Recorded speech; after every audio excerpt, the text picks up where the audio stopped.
Hello, everyone. My name is Leah Nicholson, and today I have the honor of presenting some research that I've been doing for my senior thesis.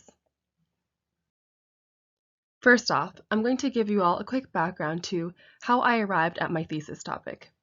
My research has its foundation in Gordon Allport's contact hypothesis, which essentially stipulates that in order to reduce prejudice between in-group and out-group members, there needs to be direct contact between these members. Direct contact affects attitudes by improving intergroup tolerance and decreasing prejudice.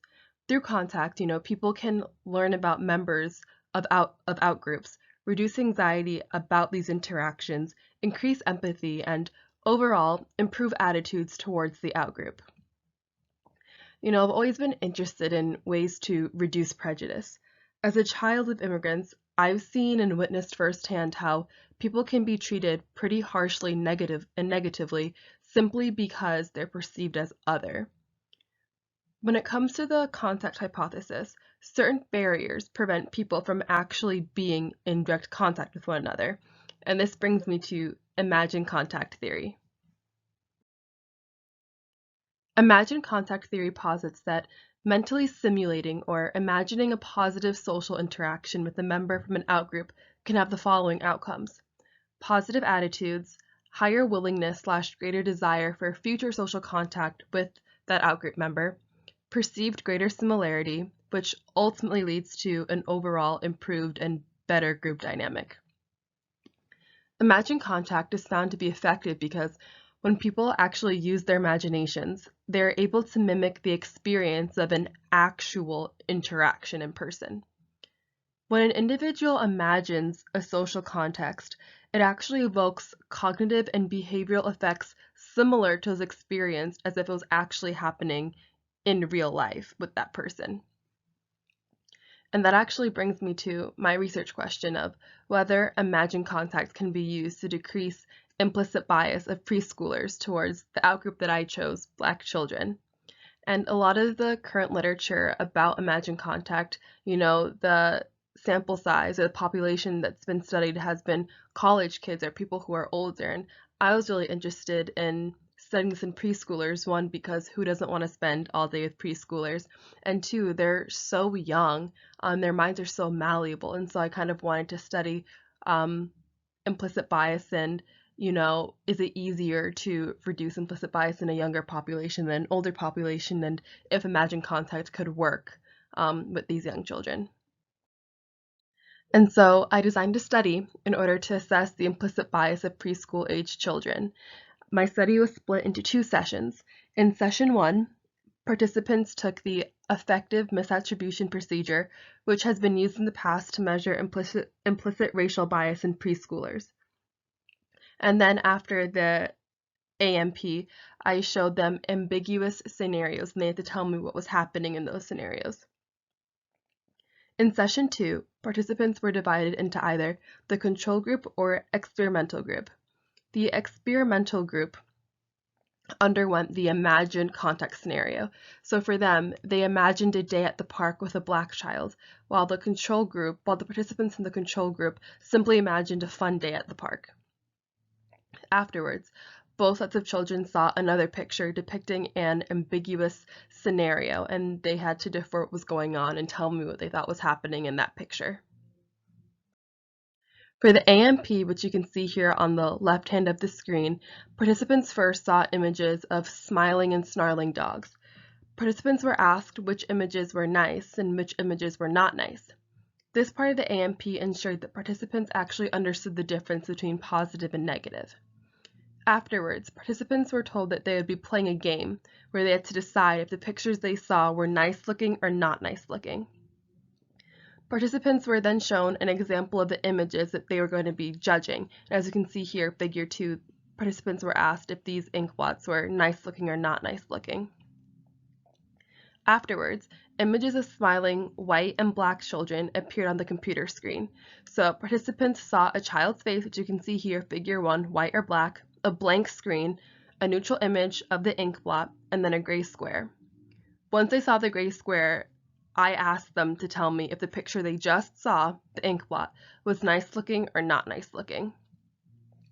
In the study that the AMP was used in, children were more likely to judge the pictures that followed a black face, so this neutral image, they're more likely to judge that neutral image as not nice, whereas the pictures that followed a white face were perceived as nice looking. Another measure I used to assess preschoolers' racial implicit bias was ambiguous scenarios, which you can see here on the right hand of the screen.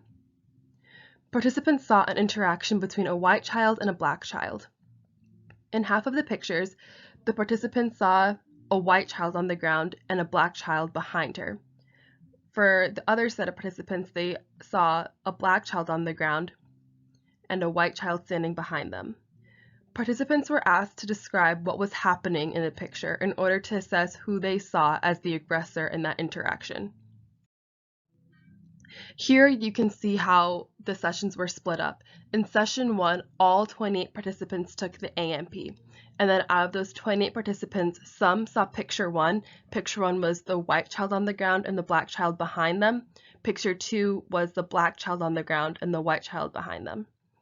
And then in session 2, those 28 participants were randomly assigned to either the experimental group or the control group. In the experimental group, as a reminder, participants imagined a fun day at the park with a black child, and then they either saw picture 1, which again was the white child on the ground and the black child behind them, or they saw picture 2, the black child on the ground and the white child behind them, and the same goes for the control group. As I mentioned, this is my senior thesis, and so some parts are still working, and so I'm still working on the results section, but what I have to share with you all today is pretty interesting. And so as you can see here, there was a high correlation between the black AMP and the white AMP. This means that children equally said nice looking for the ink blots that followed black faces and white faces. There was no detection of implicit bias here. In other words, the extent to which children said nice looking or not nice looking did not differ based on the race of the child that preceded the ink blot. For the ambiguous picture, you see here that when participants viewed this image of the white child on the ground and the black child behind her, 9 of these interpretations were negative, 5 were neutral, and 1 was positive. We can then compare 2, which shows the roles reversed, with the black child on the ground and the white child standing.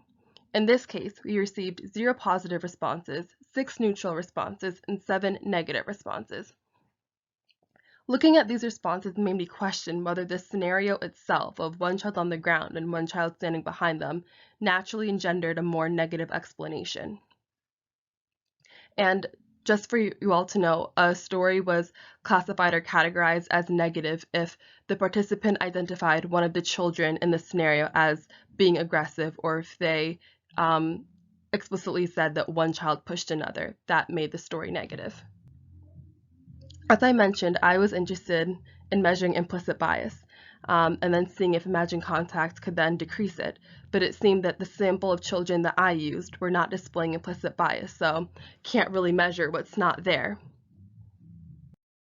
Therefore, with the data that I did have, I instead asked myself whether or not there was some aspect of imagined contact that maybe made participants tell more positive stories. Therefore, I looked at the overall number of negative stories from session 1, and I got 16 negative stories. And of those 16 participants, 10 were in the experimental condition and 6 were in the control condition. As you can see here, in the experimental condition, 50% of stories became positive, which I thought was pretty cool, which shows that imagined contact of having kids just imagine an interaction with another kid made them tell more positive stories. Thank you so much for letting me share my research with you today. As I mentioned earlier, it is my senior thesis, so parts are still moving and I'm still evaluating and assessing everything, but I really hope that you enjoyed what I had to share today. As I mentioned, looking at bias and ways to reduce bias is something that I'm extremely passionate about, and so it was an incredible journey just kind of putting all of this together, and I thank you for your time and attention and listening to my presentation. Thank you so much.